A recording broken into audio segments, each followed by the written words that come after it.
Muito obrigado, Felca. Sente-se aqui. A gente fica um pouquinho do programa conversando. Maravilha. Há quanto tempo você, pelo que eu li, você aos 12 anos de idade resolveu ser um protagonista na internet, mas daí seus pais falaram não, é isso? Começou assim, com 12 anos de idade eu comecei a produzir conteúdo, mas naquela época eu era criança, não sabia nada das coisas, como que funciona, né? E naquele momento, eu contei para meus pais, e meus pais falaram, muito bacana o que você está fazendo, apoio, mas ainda é muito cedo. Eu acho que tem que esperar um pouquinho de tempo mais, você amadurecer, esse ambiente que você está entrando, talvez você não entenda tudo. Na minha cabeça de criança, pré-adolescente ali, eu fiquei, não entendi, fiquei meio revoltado por um tempo. Nossa, por que meus pais estão me proibindo? Hoje, quando eu olho para trás, eu entendo muito bem e eu agradeço meus pais. E aí você voltou com que idade a produzir? Com Felca, que é o canal que eu cresci na internet, que eu fiquei conhecido, foi em 2019 que eu publiquei o primeiro vídeo. Publiquei o primeiro vídeo, era vídeos de humor, um tom bastante humorístico, mas tinha já um tonzinho de crítica. Eu sempre gosto de colocar... Hoje meus vídeos são muito críticos, e com muito humor também, e eu sempre gosto de colocar crítica inserida no humor. E tem funcionado. Aos poucos, meus vídeos têm ficado mais críticos, ainda mantenho humor, mas têm ficado mais críticos. E hoje eu tô aí, né? Agora, hoje, houve uma explosão, não é?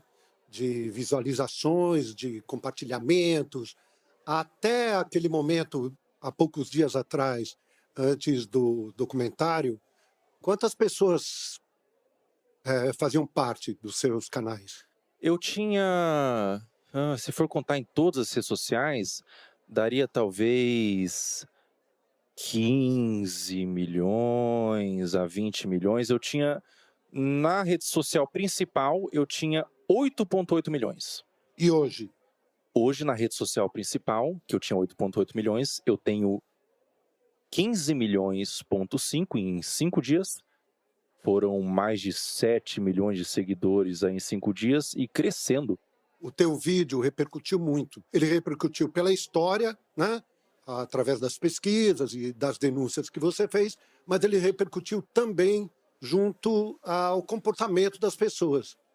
Eu acho que as pessoas começaram a refletir mais, e eu já vi vários vídeos de mães falando eu não devia ter exposto tanto meu filho, apesar de nem ser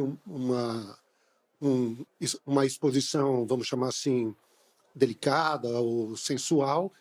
Que reflexão você começou a trazer para a gente a respeito disso? Eu creio que esse é o ponto mais importante mesmo do vídeo, e você falou sobre ter chegado nas pessoas, e foi isso que eu observei mesmo.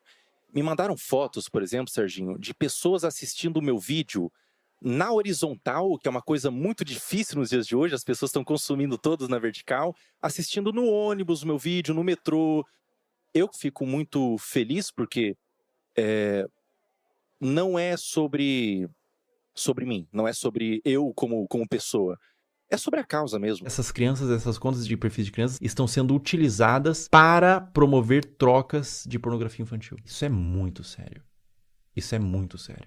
É um assunto muito delicado, é um assunto aversivo de ser falado, é um assunto que causa repulsa, mas ele tem que ser falado. Infelizmente, é um assunto que acontece em pequena e grande escala, de forma menos ou mais problemática. Acontece desde uma exposição, desde uma adultização, crianças se portando como adultos, até crianças sendo sexualizadas de fato, né? É doentio.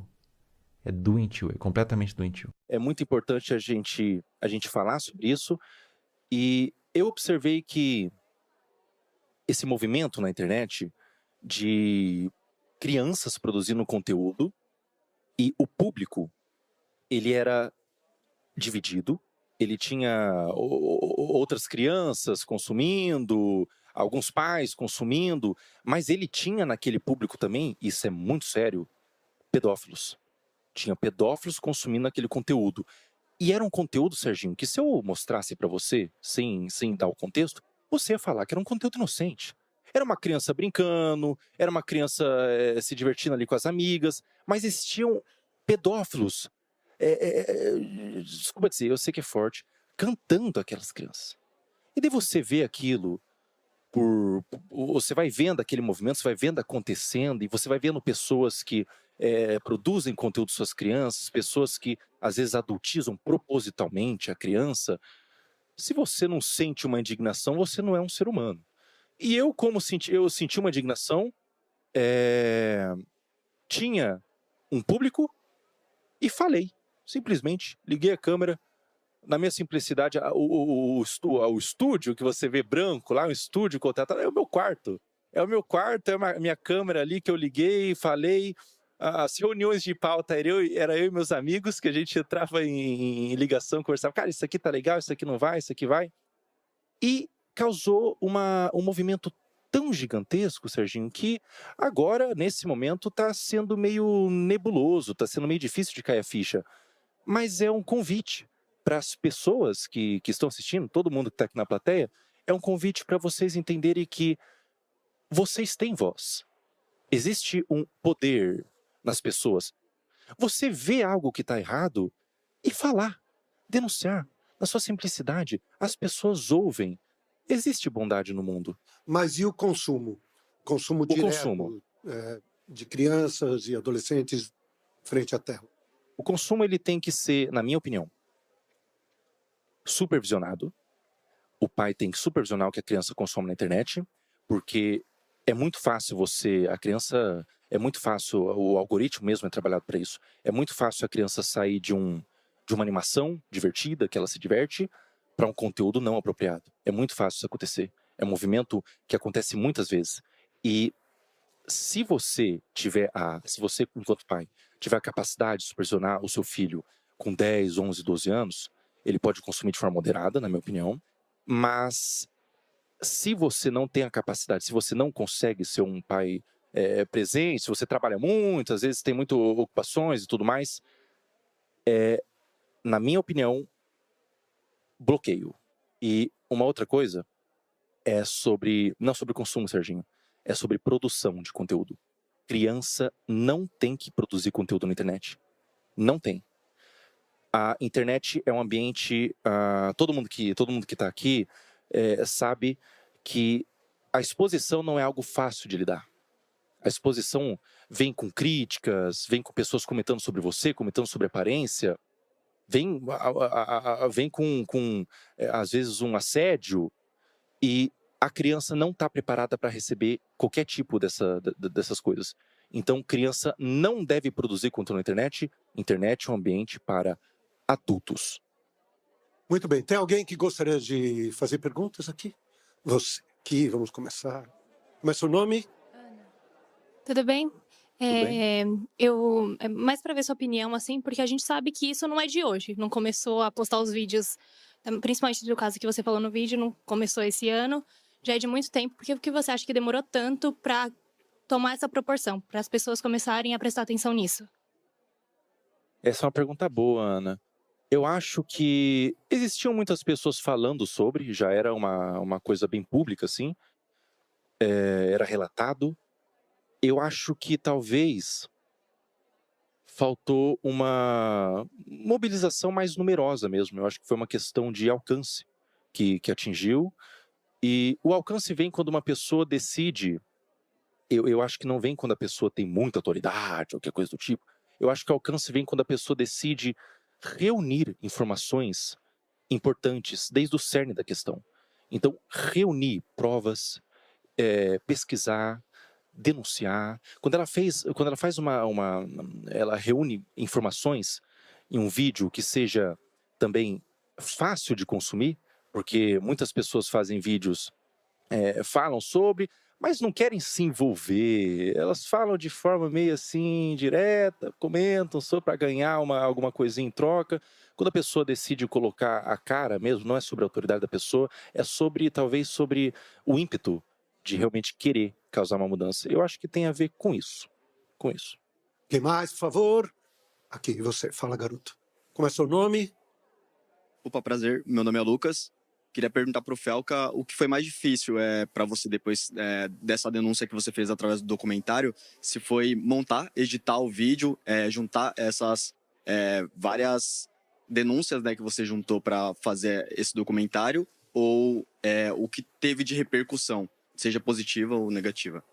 Com certeza o que foi mais difícil foi reunir essas informações, porque parte da demora da postagem do vídeo, eu fiquei 1 ano fazendo essa pesquisa, de ser um tema, foi eu sozinho fazendo essa pesquisa, e é um tema tão aversivo que se você não tem se você não tem um sangue de barata, e eu não tenho, você não consegue ficar nisso por 30 minutos ao dia.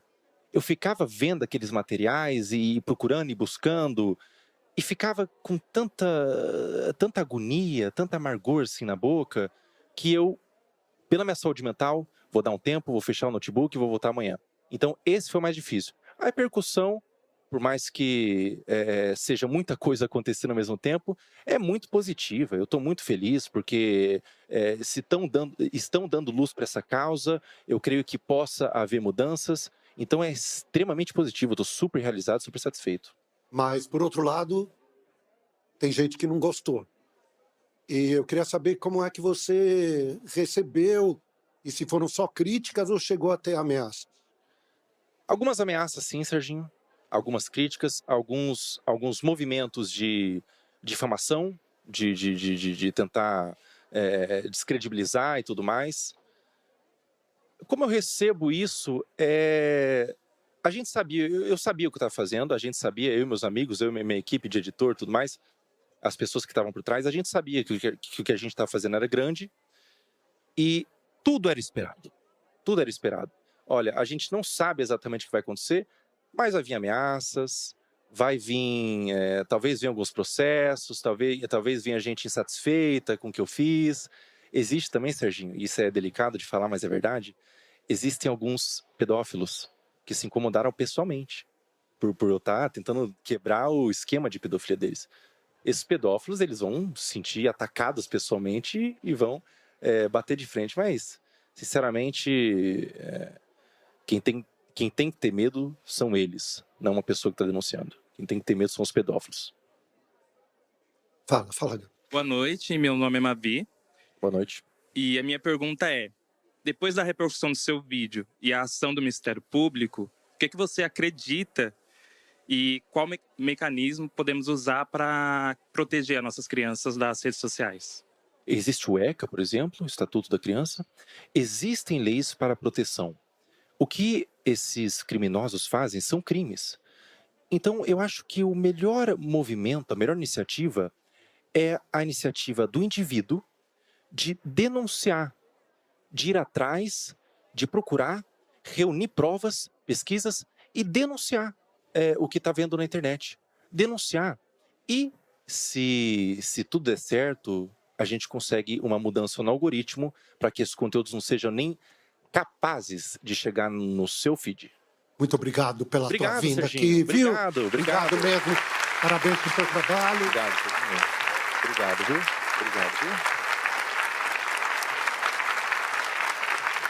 E até a próxima. Cadê o teu pessoal? Até a próxima. Cadê o Levanta pessoal? a mão aí, o pessoal do Tchau, Paola. Aqui, tchau, Fábio. Tchau, Caco. Glória, Acho que as pessoas estão muito impressionadas com a altura dele também.